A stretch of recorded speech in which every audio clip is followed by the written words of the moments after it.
Yes, football chat with Dons, back again, back with some good news. You'll see from the title, Ross Barkley has signed for Aston Villa.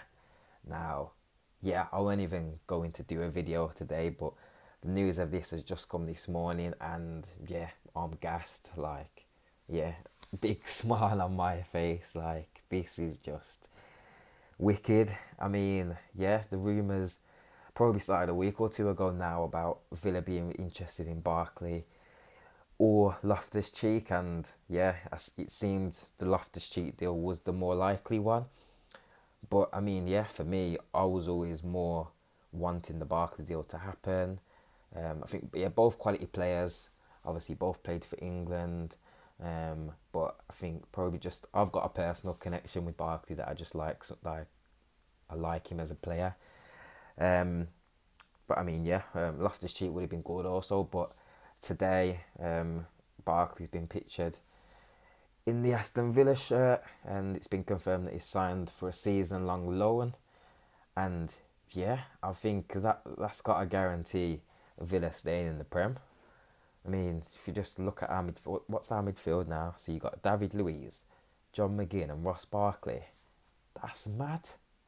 And that's not even taking into account Grealish, but it looks now Grealish is probably going to be a winger now, isn't he? Really, that left wing spot has to be his. But I think also what's good about Barkley's game is that um, him and Jack could very much rotate and intertwine between left wing and that centre midfield role, because yeah, Ross likes to play on the left of a three. He can also play behind the striker. So yeah, we're building options. But that's a tasty signing for the midfield. If we just stick with Barkley, I mean, he's been at Chelsea now for just over 2 years. He signed for them in Jan 18, and yeah, he's really struggled to sort of hold down a place there. I mean, we've got so many midfielders; it's difficult for anyone. And I would say he hasn't. I wouldn't say he's played badly at Chelsea. Um, but yeah, I would say he's just been a contributor, he's just played his role in where of Chelsea, I don't know. In Chelsea, just continuing to be a top four side, you would say. Really hasn't done nothing too special, but again, probably hasn't done nothing bad to be deserved to be shipped out, which is probably why they haven't chose to sell him. Actually, that's a weird one. Actually, why haven't they sold him? Because maybe that to me just shows maybe there's no takers, especially with the wages that he would be on. We're talking of in excess of 100k. Like I think we're talking like 120 a week. So yeah, I'm not sure in terms of Villa how much his wages were paying. Because yeah, 120 would be a lot for Villa. I think that would probably make him the highest earner at the club. But I think one thing's for certain, like no matter like money aside, like he makes our starting lineup like a lot better, and he comes straight into the team. There's no doubt about that. In terms of tomorrow's EFL Cup game against Stoke, does he play? I'm not too sure, but Sunday against Liverpool, I think he's a guaranteed starter for that game. Although that would be very harsh on, you could say, the relative good form of McGinn and Hurahan. Of course, Louise is almost guaranteed that spot at the base for now.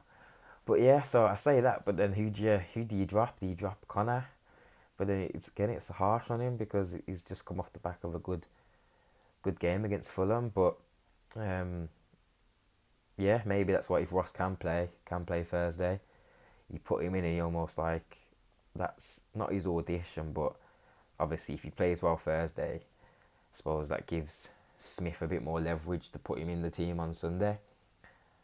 Yeah, talking back, so while we're on the Thursday, it would be good to see um, Jacob Ramsey play again. Was impressed with him last week, and yeah, I think probably he's one of the few players that maybe won't be so happy to see Barkley come in. I think, yeah, realistic, the likes of Horahan, Ramsey, and probably Horahan, Ramsey, and Lansbury would be probably seeing that news today, and they probably were the few people that didn't have a smile on their face, because obviously, like, you've just signed a man that plays in your position. Um, yeah, Brett Nakamba, he's not going to be too happy either. It's again restricting his minutes, but you'd think Nakamba's more of a switch for Louise, so not so much related to there. But nah, man, on a whole, man, I can't complain with this now. And yeah, I think relegation now has got to be like there's no plans of that now. Staying up now for me is guaranteed. I mean, obviously you can't. It's hard to say in it, because obviously last year proved injuries can have its talent. Yes, we have constructed what is now a decent 11.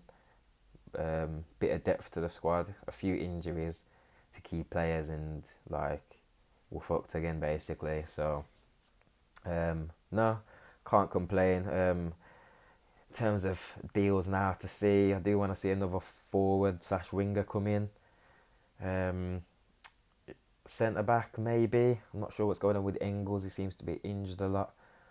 But no, I think this centre mid area that we've signed with Barkley is probably addressing um, one of our key areas that say a lot of fans would have highlighted before, be it wingers, strikers. Centre mid was probably in and around a lot of people's concerns, and we've sealed it with Barkley. Yeah, just touching on Barkley, for me, I just love the player he is. He's all rounded. He can dribble. He can beat a man. He can find a pass. He can shoot. He can create.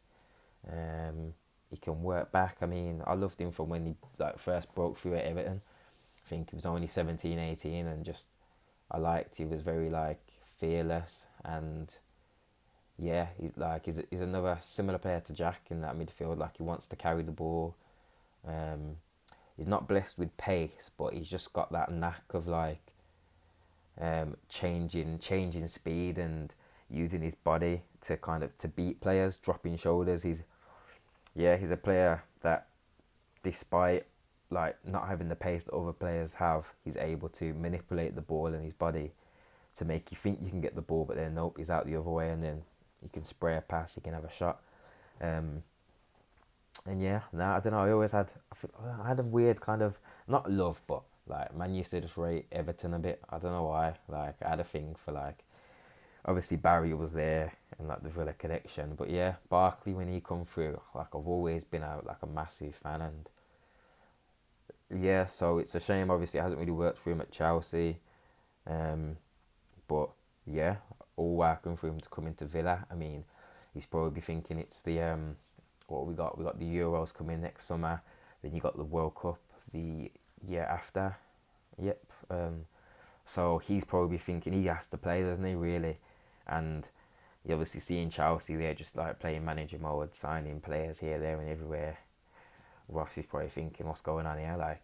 These times he didn't even probably play as much as he wanted to last year. I've got it here. So I've got here he only made 21 Premier League appearances in the league. So that's not good enough for a player of his ability and his age, because he's 26 now, approaching the prime years of his career, and he wants to play as much football as possible for club and country. If we just look at some of his stats, he had his best sort of goal scoring season in the 2015-16 season for Everton, where he scored 8 goals in 38 Premier League appearances. And yeah, he hasn't really, in the league, he's never gone above 10 goals. So I'm guessing that will be a target for him this year, having now hopefully be in a position to play every week, and he's of age. So you could say some of his earlier years, when he was a bit younger, he was he wasn't getting in the goal return, but he was young, so he was under, what was he? He was 17 when he broke through, but it was when he was 20, when he was really a first team member. So yeah, pressure is on him now, and it's time for him to deliver. And yeah, all I can say is I'm gassed, I'm buzzing that Ross Barkley is now an Aston Villa player.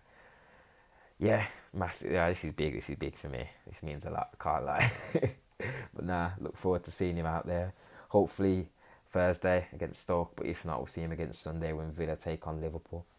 Where I'm gonna predict now where Villa go and we get a little draw. We go and steal a little. It'll be like a 2-2. Be a scoring game because obviously you're not going to stop them, Salah and that, Mane. But yeah, 2-2. Up the Villa. I'm out. Like, subscribe, all of that stuff. Bless, bless, bless.